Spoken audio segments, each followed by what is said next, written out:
Bill Legere. I'm the president and general manager of KTOO, the public media stations in Juneau. I think when people evaluate the impact that KTOO has had on the life of the community here in Juneau, different people will come to different conclusions about what's important. But I think perhaps the most important thing that KTOO can do going into the future is to be a trusted, locally owned, locally controlled source of news and information. In this day when news is being controlled by large national or international companies that own thousands of radio and TV stations, or newspapers are being consolidated, one way that people in Juneau can help assure that local news will always thrive in this community is through a gift to the KTOO Legacy Foundation.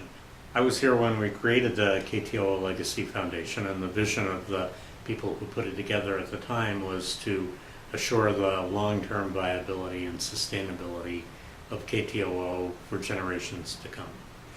Most people who support KTOO make an annual gift, and that annual gift supports the day-to-day operations. It pays for the electricity, and it pays for the maintenance of the building. The idea behind the foundation was to build an endowment fund, the proceeds of which would help sustain KTOO long into the future.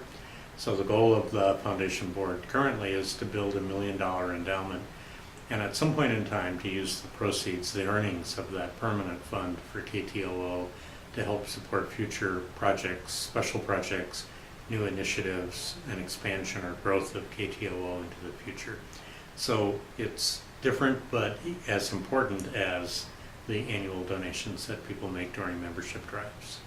When we established the KTOO Legacy Foundation, the board of KTOO decided that it was important enough that the Legacy Foundation should have its own board of trustees.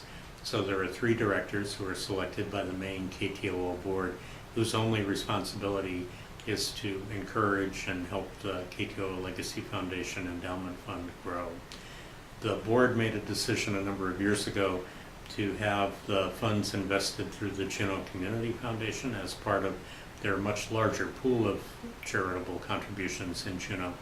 And the Juneau Community Foundation manages a special fund for the KTOO Legacy Foundation. The fund is called the KTOO Legacy Fund, and it's been growing through the gifts of individuals who name us in their estate plans, and also from the fund's earnings, which are currently being reinvested into the corpus of the fund to help grow to the $1 million goal.